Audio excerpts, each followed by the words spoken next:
Hi, everyone, and welcome to week 6.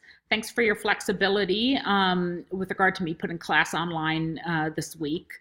Um, so this week's class is going to be focusing on democracy and voice in curriculum and education, and it's really going to be building heavily on what we've done for the last 2 weeks. So in particular, we're going to be building on some theories and readings that we've discussed previously, as well as our discussions from week 5 on issues such as tracking, and the whole Du Bois and Washington debate, and the discussion of sort of the debate between vocational education and college track. So we're going to be building on that discussion, and in particular, Anna Julia Cooper, who is the focus of Chapter 2 of Black Intellectual Thought. She engaged in that debate as well, and so we'll be reading about her views. And much of what we're going to be doing, or much of what I would like us to be thinking about with regard to Anna Julia Cooper and her work, is the role of education in a democracy. And the authors of this book, Grant, Brown, and Brown, invite us to really think about analyzing education and curriculum, not just back in the day, right, in the beginning, in the latter part of the 19th century and early part of the 20th century, but also how we might analyze current curricular and educational issues from a Cooperian standpoint. And the reason that I think that's important, and one of the primary reasons for the authors having written this book, is because traditionally other people have gotten credit in curriculum studies for being the ones who have thought about and developed ideas within curriculum studies with regard to democracy and the role of education in a democracy. Two of these people who've typically gotten credit for the ideas of democracy and education have been John Dewey and George Counts. In particular, John Dewey. And indeed, John Dewey's work is seminal, and it's extremely important to know. So you're going to be reading in the Curriculum Studies Reader a chapter by John Dewey.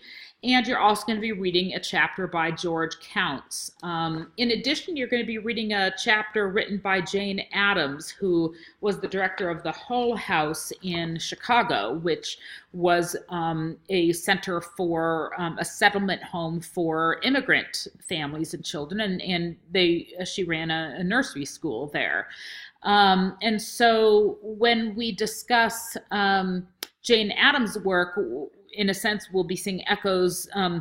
This is kind of funny. I'm about to say back toward Valenzuela. Well, Valenzuela we read, I believe, for week 4, and I read about subtractive schooling. But really, we're looking at connections between Jane Addams forward in time into the 1990s and 2000s when Angela Valenzuela was doing her work. So in a sense, we're playing with time here.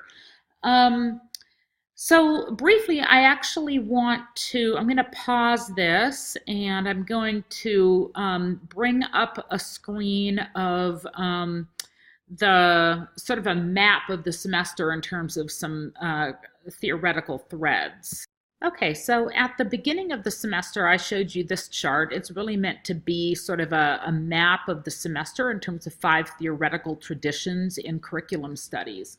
So in terms of where we are and what we're focusing on this week in week 6, we're really going to be focusing on democracy, voice, and constructivism. And as you know, we're reading Anna Julia Cooper. We're also reading Jane Addams, John Dewey, and Counts.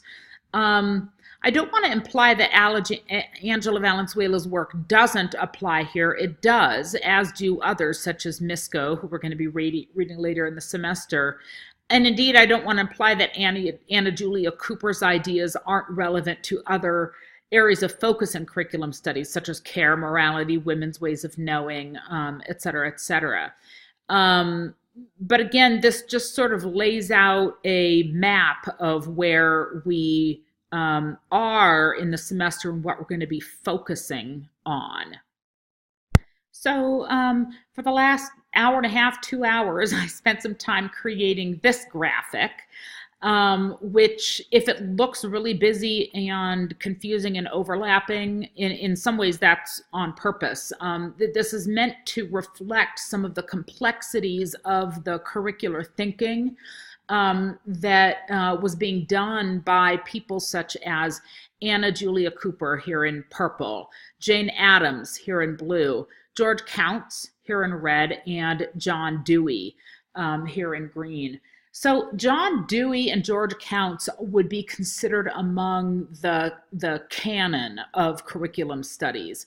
Jane Addams and Anna Julia Cooper, in particular, Anna Julia Cooper, less so.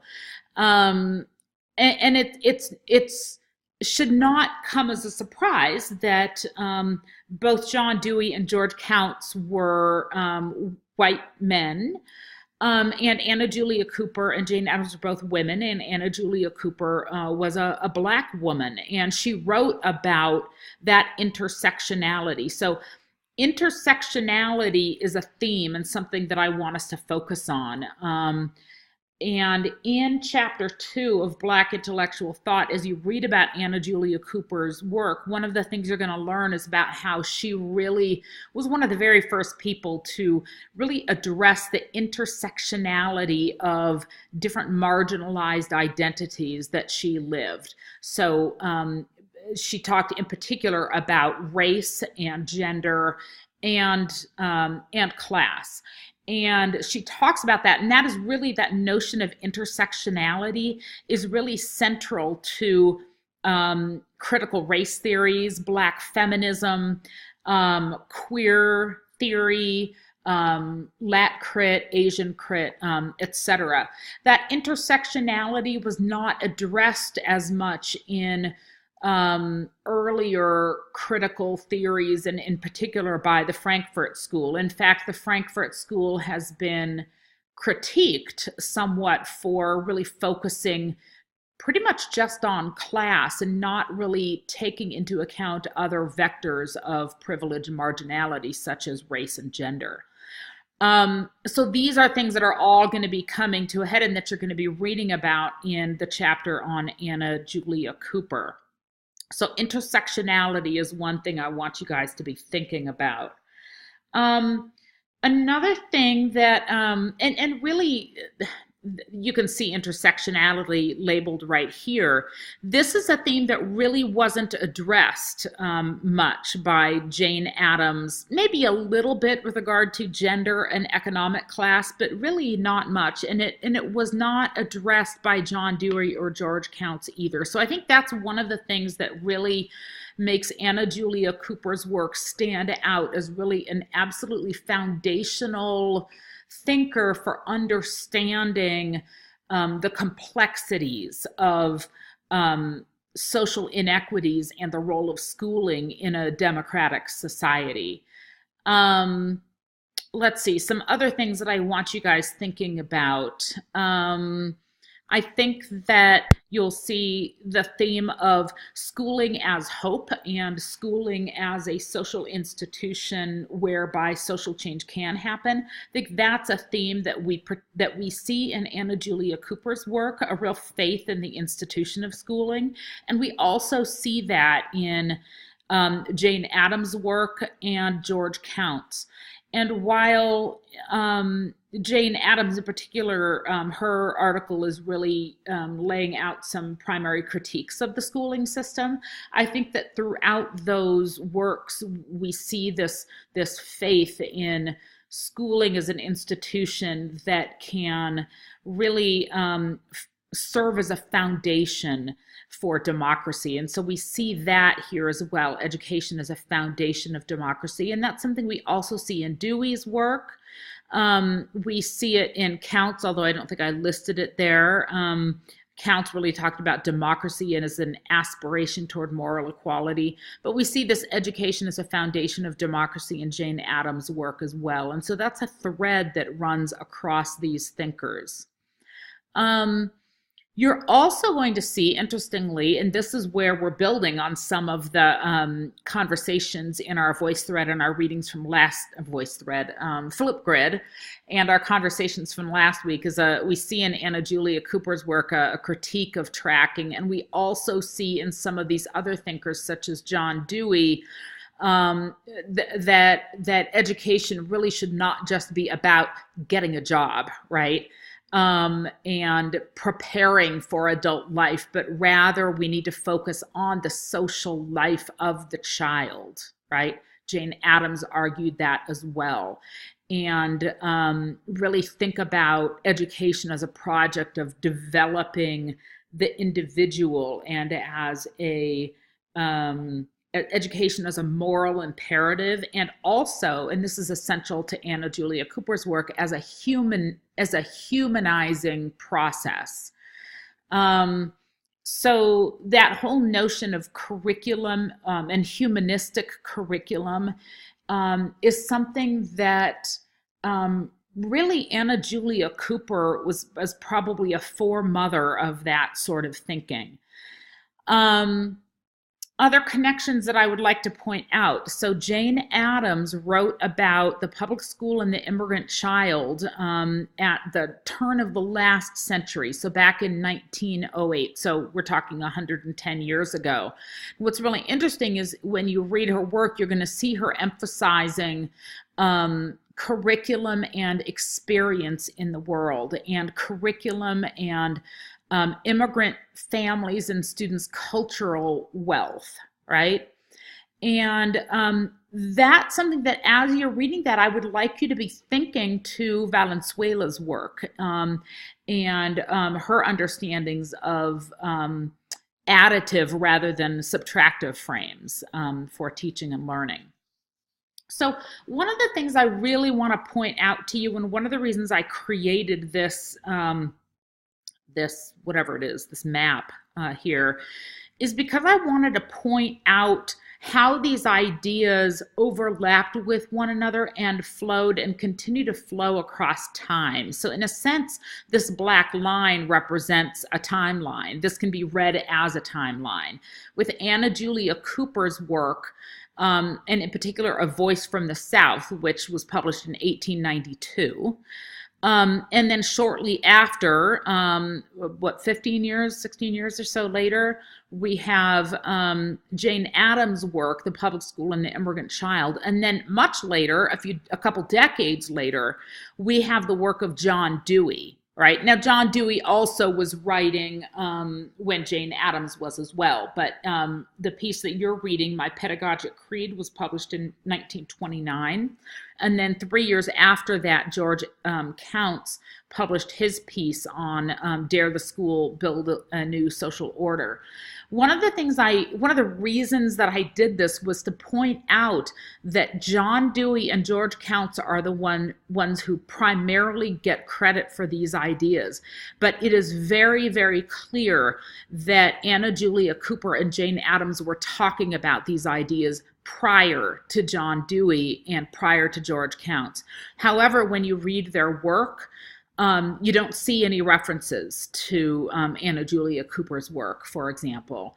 And indeed, we mostly see references to figures such as John Dewey when we're looking over the long term. And indeed, if you jump up to today, which is what this yellow or orange portion of the map is supposed to represent, we can see these issues still coming into play. All of these issues, such as the extent to which curriculum should be thinking about the social life of the child, the notion of education and social change and schooling as hope, and really tapping into cultural wealth of communities, intersectionality, Black feminism, education as a moral imperative. All of this we see playing into current issues in the late 20th century and now as we are still in the early 21st century. So for example, we have current social changes, such as the new information economy and social media and increasing economic disparity. Those were things that were happening within the Industrial Revolution as well, and during the time in which these four people were writing, right? We see Angela Valenzuela's and Owen Calderon and Brown and others' emphasis on funds of knowledge and cultural wealth. The whole notion of funds of knowledge was popularized in the field of education by Louis Moll and his colleagues, and prior to that in the field of anthropology. But if we look back, we can actually see these ideas arising in Jane Addams' work, although she's never credited for those ideas. We live in a time in which we can continue to see settler colonialism playing out in public schools. STEAM. So in the Anna Julia Cooper chapter, the authors ask us to think about a Cooperian view of curriculum and to ask what Anna Julia Cooper would have to say about STEM education. One of the things I would like us to be thinking about is STEAM education. And I say that because STEAM is not just science, technology, engineering, and math, but also inserts the arts into that. So I want you to attend to how Anna Julia Cooper attended to both science and the arts in her writing. And I'd like us to think about STEAM education, not only from a Cooperian view, but also from some of the standpoints of these authors, right? Whether it's teacher empowerment, which George Counts was a voice for, whether it is the social life of the child or curriculum and experience in the world, right? So I'd like you to be thinking about STEAM with those things in mind.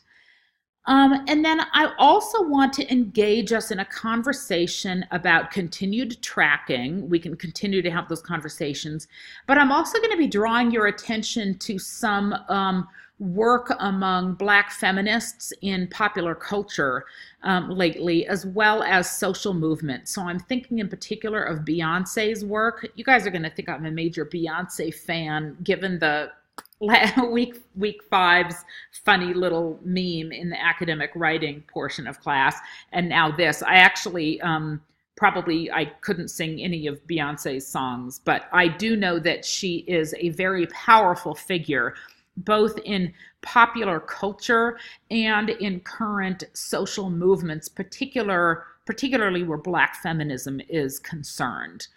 So I would like to be thinking about how these current issues that we're seeing here in the late 20th century and early 21st century with regard to curriculum and social movements are new but not new. So that's the reason for this complexity. And I guess in the end, I hope that you can, through week 6 and also as we go into ensuing weeks, that you can see some of these thematic threads through history, and that you see those thematic threads as evidence of the durability of thinkers such as Anna Julia Cooper and Jane Addams, along with John Dewey and George Counts, and also how you'll see how the field of curriculum studies has not always done a very good job of giving credit where credit is due for intellectual ideas. Finally, before you jump in and engage in the readings and engage in class this week, what I would like you to do is to go back into the flip grid from week 5, as well as this Google Doc. I've added in some comments. As you can see in yellow, they're off screen, but you'll see some of my comments throughout the document, both in the upper parts, the top areas or rows, as well as down at the bottom in response to some of your comments and questions regarding these theories. I think that I'm hoping that you're going to see many of the concepts that theoretical constructs that we've talked about this semester, everything from disconscious racism to scientific racism to these theories play into the readings for this week. At least I'm trying to make those connections clear to you. And I think that if you go and read some of my comments here and also look at my comments on Flipgrid or listen to those and watch those, it'll help you delve into this week's class.